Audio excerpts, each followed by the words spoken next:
Being a contractor is not an easy business.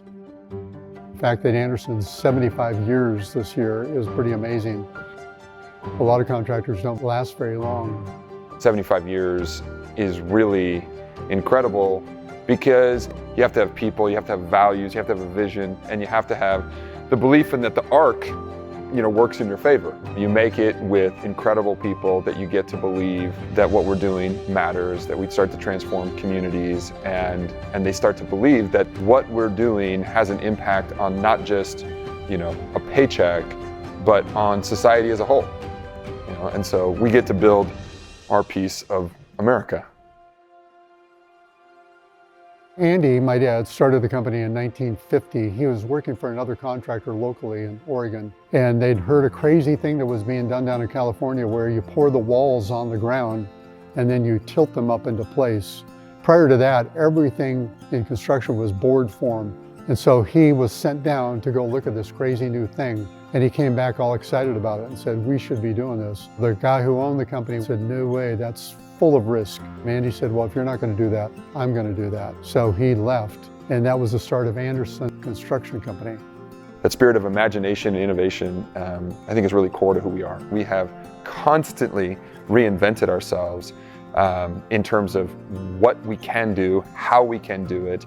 2 jobs into Andy's career in his company, he gets a call from Fred Meyer, and that starts a 40+ year relationship that provides stability. David enters in, goes, is anybody else bothered by the fact that like 90% of our checks from clients say Fred Meyer on them? And I went to my dad and I said, you know what, if Fred Meyer hiccups, we got a problem. Sometime in the late 80s, I heard a guy speak on the future of 2000.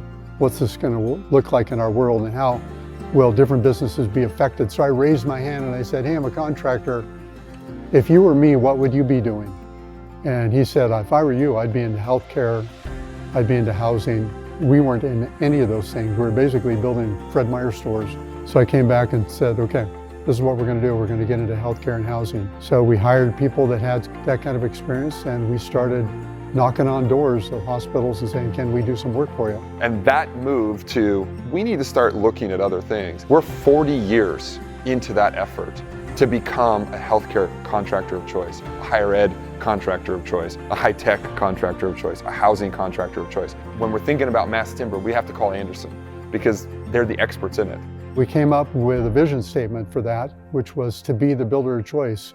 And we told ourselves that we need to do everything every day that gets us chosen by our clients, chosen by the people that work with us. So when somebody comes here that's brand new, we essentially knight them and say, okay, now it's your responsibility to get us chosen.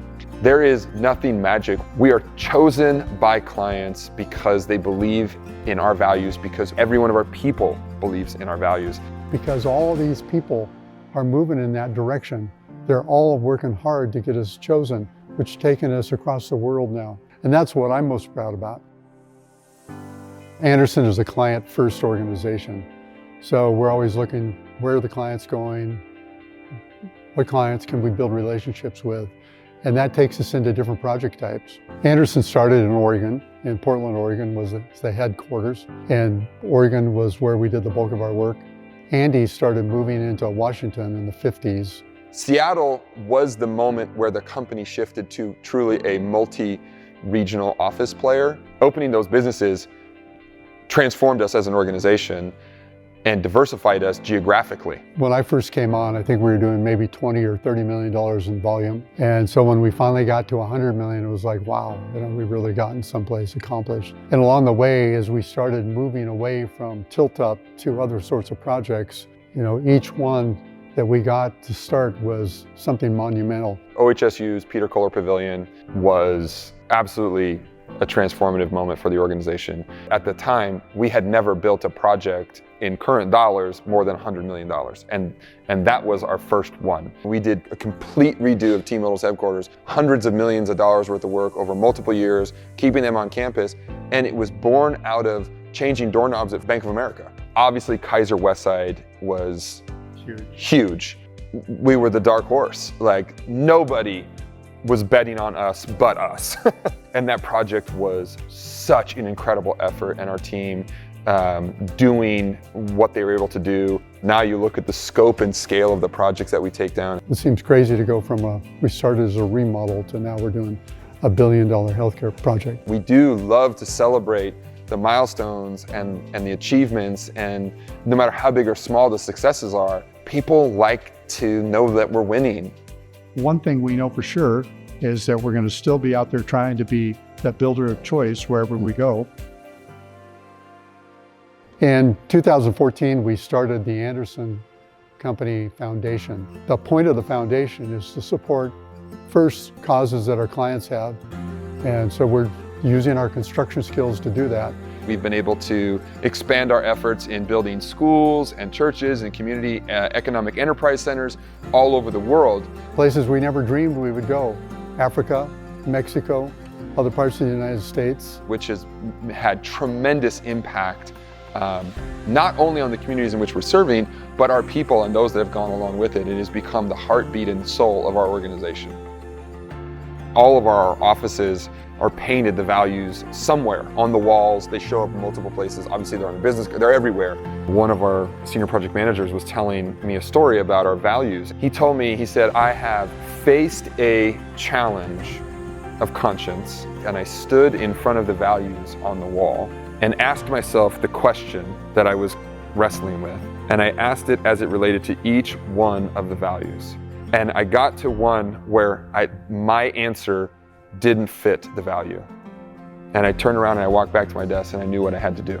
Before you do anything, you ask yourself, if what I'm about to do, somebody found out, would they choose us? And if they come into their head that, no, they probably wouldn't be happy if they found out I did that, then don't do that.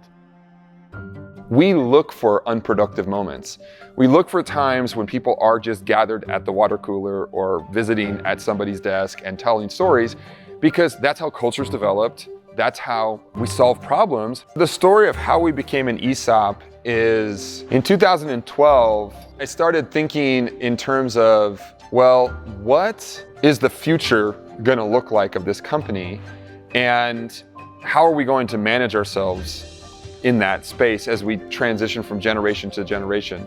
We were also growing the company, and I was starting to realize the limits of my own expertise, and that we needed people that could not only tell a good story, live our vision and values, and could lead, but could understand and be focused on the right things and elements of the business. And so there was this idea of an ESOP, which I was unsure of, but it was gaining popularity recently within the construction space. And there had been several of our peers in the Northwest that had gone to an ESOP as an approach. And as I started exploring that, I liked it. And we became more of a collaborative, team building sort of approach to how we built things, which was a big change for our organization. It is so exciting to see the behavioral change of our employees as they start to recognize every month that they are more and more responsible for what is happening here. Is so important to who we are, and we never want to lose that. So really excited about the ESOP and the future that it provides for the mainstay power of this company for the next 75 years. It's what will enable it to continue to go without concerns of, well, what happens if the family doesn't want to do it anymore? Now, whoever's here is part of that family and is part of the decision-making tree that is going to keep perpetuating the thing moving forward. We're going to still be out there trying to be that builder of choice wherever we go. The day we stop building is the day humanity ceases to exist. What the next 75 years holds for us as an organization, it's impossible to say what we will do next, but we know that we will do next. That much we do know for sure.